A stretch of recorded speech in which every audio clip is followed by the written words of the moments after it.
Bienvenue sur la chaîne Chemin de la foi. Aujourd'hui, plongeons-nous dans la sagesse intemporelle du psaume 49, un poème biblique captivant qui explore la fragilité de la richesse humaine et la certitude inévitable de la mort. À travers ces versets, nous sommes invités à méditer sur des vérités profondes qui transcendent les frontières du temps et résonnent dans nos vies contemporaines. Accompagnons-nous dans cette exploration spirituelle alors que nous découvrons les trésors de la foi et de la perspicacité contenus dans le psaume 49. Restez avec nous sur le chemin de la foi pour une réflexion inspirante. Mais avant de commencer, nous vous invitons à cliquer sur j'aime et à vous abonner à la chaîne pour que nous puissions grandir ensemble dans la grâce.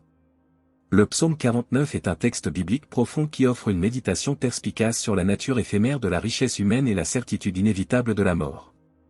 Ce poème édifiant, attribué au fils de Korah, transcende les époques pour nous offrir des enseignements toujours pertinents. Le psalmiste commence par un appel universel, invitant toutes les nations, riches et pauvres, à prêter attention à ses paroles sages. Il souligne l'importance du message à venir, mettant en lumière la sagesse profonde qui transcende les barrières sociales et économiques. Le psalmiste poursuit en décrivant la vanité de la confiance dans la richesse. Que l'on soit puissant ou humble, la richesse ne peut sauver de la mort. L'image de ceux qui mettent leur confiance dans leurs biens matériels est puissante, soulignant la fragilité inhérente à la vie humaine. Ce passage renforce l'idée de l'impossibilité pour l'homme de racheter sa propre vie. Peu importe la richesse accumulée, elle ne peut être échangée contre une existence éternelle. L'équilibre entre la richesse matérielle et la réalité inéluctable de la mort est habilement souligné. Le psalmiste utilise une illustration poignante pour renforcer son message. Même les riches sont confrontés au même destin que les animaux, ils partagent le même sort inévitable.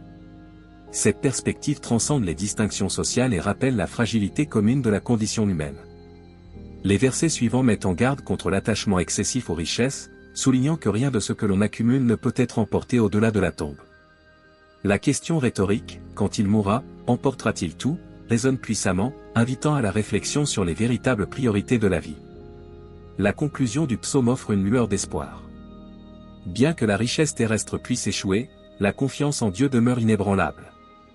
C'est en Dieu que l'âme trouve son refuge, transcendant ainsi les limites de la vie terrestre.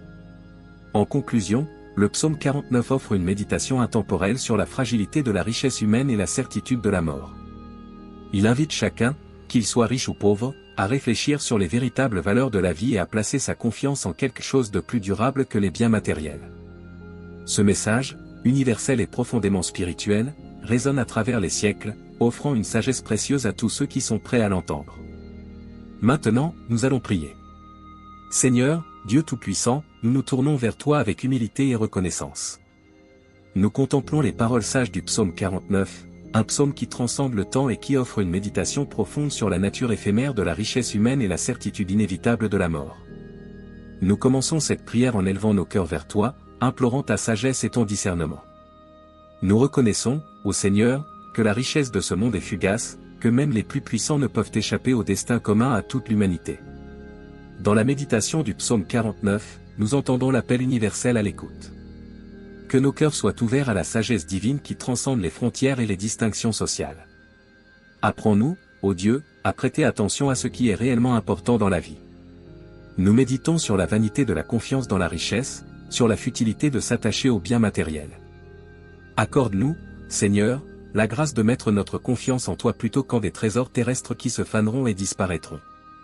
Nous réfléchissons sur la finitude humaine face à l'éternité. Que cette conscience de notre vulnérabilité nous pousse à vivre chaque jour avec sagesse, gratitude et compassion envers nos semblables. Nous contemplons l'illustration puissante du sort commun, reconnaissant que riches ou pauvres, nous partageons tous le même destin. Que cette réalisation nous conduise à l'humilité et à la solidarité envers nos frères et sœurs. Dans la reconnaissance de l'éphémérité des biens matériels, aide-nous à ne pas nous laisser tromper par les illusions de la richesse. Puissions-nous être des gestionnaires sages des ressources que tu nous as confiées, utilisant nos dons pour ton royaume et pour le bien de ceux qui nous entourent. Enfin, Seigneur, que notre espérance repose en toi. Alors que nous naviguons à travers les défis de la vie, que notre confiance soit enracinée en toi, source de vie éternelle. Que notre refuge soit en toi, et que notre cœur trouve la paix dans la certitude de ton amour infini. Nous te prions tout cela dans l'humilité et la foi, au nom de Jésus-Christ. Amen. Écoutez ceci, vous tous, peuple. Prêtez l'oreille, vous tous, habitants du monde. Petit et grand, riche et pauvre ensemble. Ma bouche va proférer des paroles sages. Et la méditation de mon cœur sera pleine de compréhension.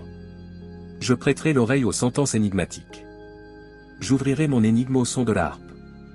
Pourquoi craindrais-je au jour du malheur? Quand l'iniquité de ceux qui me talonnent m'enveloppe? Qui se confient en leurs biens et se vantent de l'abondance de leurs richesses? Nul ne peut racheter son frère. Il ne peut donner à Dieu sa rançon.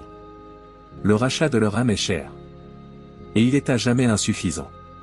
Pour qu'ils vivent toujours, et qu'ils ne voient jamais la fosse. Car ils voient que les sages meurent. L'insensé et l'homme stupide périssent également. Et laissent à d'autres leurs biens. Ils s'imaginent que leurs maisons seront éternelles. Que leurs demeures subsisteront d'âge en âge. Eux dont les noms sont donnés à des terres. Mais l'homme, même s'il est en honneur, n'y demeure pas. Il ressemble aux bêtes qu'on égorge. Tel est le sort de ceux qui ont confiance en eux. Et de ceux qui suivent leurs pas. Ils sont poussés dans le séjour des morts, aussi vite que les brebis. La mort sera leur berger, les hommes droits les domineront au matin. Et leur beauté se consumera dans le séjour des morts, loin de leur demeure. Mais Dieu rachètera mon âme du séjour des morts. Car il me prendra. Ne crains pas, quand un homme s'enrichit. Quand les trésors de sa maison s'accroissent. Car il ne prend rien en mourant.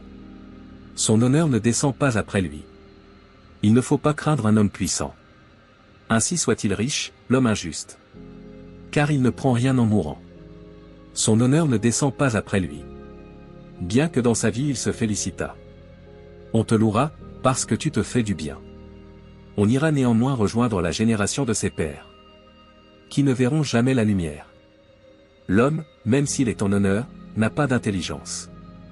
Il ressemble aux bêtes qu'on égorge. Écoutez ceci, vous tous, peuple. Prêtez l'oreille, vous tous, habitants du monde. Petits et grands, riches et pauvres ensemble. Ma bouche va proférer des paroles sages. Et la méditation de mon cœur sera pleine de compréhension. Je prêterai l'oreille aux sentences énigmatiques. J'ouvrirai mon énigme au son de la harpe. Pourquoi craindrais-je au jour du malheur? Quand l'iniquité de ceux qui me talonnent m'enveloppe? Qui se confient en leurs biens et se vantent de l'abondance de leurs richesses? Nul ne peut racheter son frère. Il ne peut donner à Dieu sa rançon. Le rachat de leur âme est cher. Et il est à jamais insuffisant. Pour qu'ils vivent toujours, et qu'ils ne voient jamais la fosse. Car ils voient que les sages meurent. L'insensé et l'homme stupide périssent également. Et laissent à d'autres leurs biens. Ils s'imaginent que leurs maisons seront éternelles. Que leurs demeures subsisteront d'âge en âge. Eux dont les noms sont donnés à des terres. Mais l'homme, même s'il est en honneur, n'y demeure pas. Il ressemble aux bêtes qu'on égorge. Tel est le sort de ceux qui ont confiance en eux. Et de ceux qui suivent leurs pas. Ils sont poussés dans le séjour des morts, aussi vite que les brebis. La mort sera leur berger, les hommes droits les domineront au matin. Et leur beauté se consumera dans le séjour des morts, loin de leur demeure. Mais Dieu rachètera mon âme du séjour des morts. Car il me prendra. Ne crains pas, quand un homme s'enrichit. Quand les trésors de sa maison s'accroissent. Car il ne prend rien en mourant. Son honneur ne descend pas après lui. Il ne faut pas craindre un homme puissant. Ainsi soit-il riche, l'homme injuste. Car il ne prend rien en mourant. Son honneur ne descend pas après lui. Bien que dans sa vie il se félicitât. On te louera, parce que tu te fais du bien.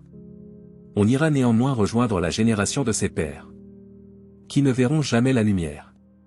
L'homme, même s'il est en honneur, n'a pas d'intelligence.